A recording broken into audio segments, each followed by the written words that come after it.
Nasa kustudiya na ng International Criminal Court si dating Pangulong Rodrigo Duterte. Maghahating gabi oras sa Pilipinas o alas 5 ng hapon doon nang lumapag sa Rotterdam Airport sa the Netherlands ang private jet Lulan, ang dating Pangulo. Sinalubong siya ng mga opisyal ng ating embahada sa Netherlands tsaka tinurn over sa mga opisyal naman ng ICC na may kasama ring nurse. Dito naman sa Pilipinas, planong sampahan ng kaso ng pulisya ang common law wife ng dating Pangulo. At live mula sa Quezon City, nasa frontline ng balitang yan si Gio Robles. Dako, ito, aanunsyo lang ito ng PNP ngayon. Ano, Gio, ano daw yung plano nilang ihain laban dito kay Hanilet?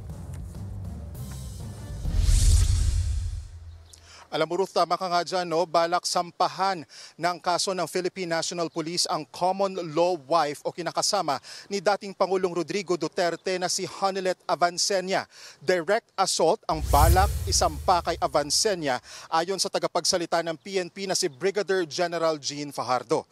Kasunod ito ng pananakit umano ni Avancenia sa isang babaeng tauhan ng Special Action Force o SAF sa Villamor Air Base nitong Martes.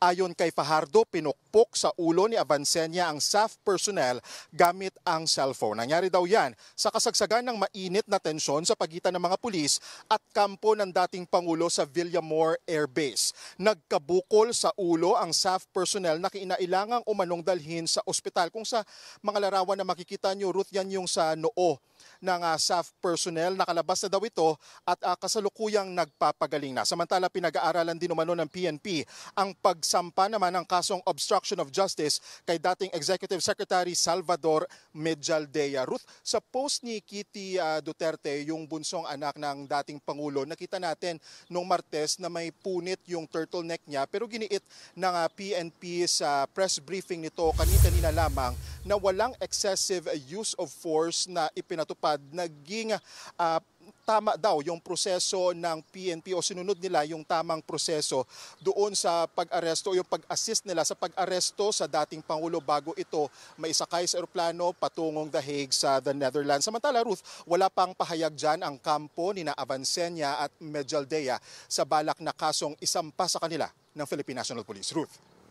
Yan po ang Express Report ni Gio Robles. Mga kapatid, ako po si Ruth Cabal. Maging maalam at may pakialam sa mga may init at rumaratsadang balita sa Frontline Express. Para maging updated sa balitaan, mag-subscribe lang sa social media pages ng News 5.